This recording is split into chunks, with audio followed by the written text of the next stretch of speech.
Seulement 7%? Vraiment? Eh bien en fait, peut-être pas exactement. Et on va voir pourquoi justement il est important de faire attention à choisir ses mots. C'est important surtout d'avoir conscience de ce que vous dites, de ce que vous entendez ou de ce que vous n'entendez pas. Parce que parfois, vous croyez entendre ce que l'autre a dit, alors qu'en fait, vous avez simplement entendu ce que ça a déclenché chez vous. Une preuve toute simple pour ça, c'est que si vous dites quelque chose d'un peu vulgaire ou un peu coquin à un homme, il va très certainement être excité. Alors que si vous dites la même chose à une femme, elle va très probablement être plutôt gênée. L'importance des mots, c'est quelque chose qui a posé beaucoup de questions. Les raccourcis que l'on est capable de faire génèrent énormément de malentendus et nous font utiliser des informations qui sont complètement erronées. Et si ensuite les gens se disent « Ah, les mots sont pas importants », du coup ils vont dire n'importe quoi, n'importe comment, dans n'importe quelle situation, et ils s'étonnent que ça génère n'importe quoi comme résultat. Alors, ça démontre quoi? Que les mots ont un pouvoir. C'est pas forcément le mot en soi, mais par contre, tout ce qu'il va générer à l'intérieur de nous. Parce que c'est ça qu'on va aborder justement dans ce 6e épisode de la saison 2 de Reprogrammez-vous. L'importance des mots, c'est quelque chose qui a posé beaucoup de questions. Notamment, étant donné que j'ai écrit un livre sur le pouvoir des mots, à différents moments sur le chemin, des gens venaient me trouver en me disant « Aline, toi qui as écrit un livre sur le pouvoir des mots, qu'est-ce que tu penses des études qui disent que les mots ne sont pas importants ?» Au début, j'avoue, ça m'a posé question. Alors je me suis renseignée sur les études en question. Je me suis renseignée sur ce qui s'était dit exactement. Grosso modo, si vous faites une brève recherche, vous tombez sur un résumé sur Wikipédia qui mentionne une étude de Albert Mehrabian qui nous dit que la communication serait verbale à seulement hauteur de 7%, c'est-à-dire par la signification des mots. À hauteur de 38%, la communication serait vocale, c'est-à-dire l'intonation et le son de la voix.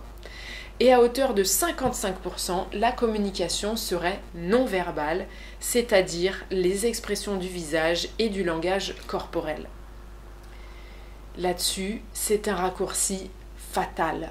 Pourquoi? Parce que si on creuse un petit peu, on s'aperçoit d'un certain nombre de choses sur les conditions de cette étude et qui a mené à ces conclusions. Et c'est là où moi ça m'interpelle parce que je m'aperçois que les raccourcis que l'on est capable de faire génèrent énormément de malentendus et nous font utiliser des informations qui sont complètement erronées. Et si ensuite les gens se disent « Ah, les mots sont pas importants », du coup ils vont dire n'importe quoi, n'importe comment, dans n'importe quelle situation, et ils s'étonnent que ça génère n'importe quoi comme résultat. Donc, si je vous résume, 2 études distinctes, complètement distinctes, ont été combinées pour conclure certaines choses, alors qu'il n'y avait aucun rapport entre ces 2 études et que rien ne laissait penser que ces 2 études étaient combinables. Ces études, ensuite, elles dataient de 1967. Vous imaginez tout ce qui a changé aujourd'hui par rapport à la communication qui pouvait exister en 1967 ? Ça fait quoi? Ça fait 60 ans. Il y a 60 ans, on ne communiquait pas du tout de la même façon. Je suis même pas sûre, il y a 60 ans, que les hommes et les femmes communiquaient entre eux. D'ailleurs, seulement 9 mots ont été étudiés dans cette étude. Seulement 9 mots. Vous imaginez? On est quand même loin du dictionnaire. D'après ce que j'ai vérifié, dans la plupart des dictionnaires sont annoncés au moins 60 000 mots. C'est-à-dire 7000 fois plus de possibilités. En termes de statistiques, je trouve ça un peu léger de se baser sur seulement 9 mots par rapport à tout le dictionnaire pour considérer que les mots ne sont pas importants. Et vous, qu'est-ce que vous en pensez?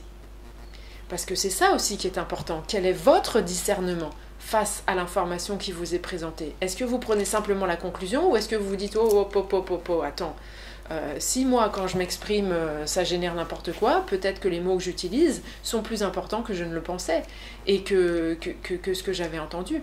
Et là, vous pouvez faire vos propres recherches ou découvrir une nouvelle information. Et comme on l'a vu dans, c'était lequel, l'épisode 4, c'est une astuce incontournable et méconnue de commencer par apprendre une nouvelle information. Alors ensuite, si je continue, les mots n'étaient même pas prononcés. Non seulement ils ont étudié seulement 9 mots, mais les mots n'étaient même pas prononcés. C'était simplement un enregistrement vocal du mot qui était diffusé. Donc la personne écoutait simplement un enregistrement d'un mot pendant qu'une photo lui était montrée en même temps. Vous êtes sérieux? Donc il n'y a même pas de corrélation entre la personne qui va prononcer le mot et le mot et la parole qui est prononcée. Forcément, ça fait une différence, étant donné que les mots sont importants quand on les prononce, quand on les exprime. Parce qu'il y a une intention qui va avec, il y a une énergie, il y a une signification. Et la signification, elle n'est pas incluse dans le mot. La signification, elle dépend de vous qui prononcez le mot ou de vous qui entendez le mot. Donc la signification, bien sûr qu'elle est très importante. Une seule chose était testée dans cette étude. Est-ce que l'enregistrement du mot combiné à la photo générait une émotion positive ou une émotion négative? Et sous prétexte que ça générait une émotion positive ou négative, ça impliquerait que les mots ne sont pas importants? Ah, j'avoue, moi, ça me fait réfléchir, hein, et j'espère que vous aussi. Et le dernier point, le plus coquin, ça c'est quand même hallucinant, c'est que cette étude portait uniquement sur des femmes. Est-ce que vous pensez sincèrement qu'on puisse faire une étude sur la communication et faire des conclusions en observant uniquement des femmes avec des mots qui ne sont même pas prononcés? La femme est en face de personne, elle entend simplement un enregistrement d'un mot en regardant une photo en même temps. Ils font ça sur 9 mots et on en conclut que les mots ne sont pas importants tout en combinant ça avec une autre étude qui n'a rien à voir. Si vous voulez penser que les mots ne sont pas importants, faites-le. Mais si vous pensez que les mots ne sont pas importants sous prétexte de cette étude, je trouve ça un peu coquin parce que, tout comme je l'ai dit au début, si vous dites certains mots un peu vulgaires, un peu coquins à un homme, ça va très probablement l'exciter, alors que si vous le dites à une femme, ça va très probablement la gêner ou la mettre mal à l'aise. Et en particulier, vous imaginez dans les années 60, c'était probablement encore plus vrai. Donc sans faire de distinction spécialement homme-femme, parce que ça peut être inversé aussi, mais ça dépend de vous, de votre parcours. Il y a des mots qui peuvent vous gêner, qui peuvent vous mettre en colère, qui peuvent vous horrifier, alors que d'autres mots peuvent au contraire vous évoquer des choses très douces, très agréables. Alors, donnez-moi votre avis. Qu'est-ce que ça vous évoque? Qu'est-ce que ces études représentent pour vous?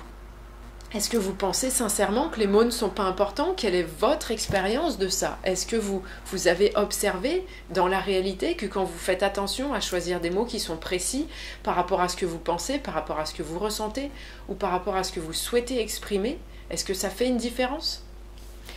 En tout cas, il y a une vérité, c'est que les mots sont le canal de nos intentions. Les mots nous permettent d'exprimer quelque chose.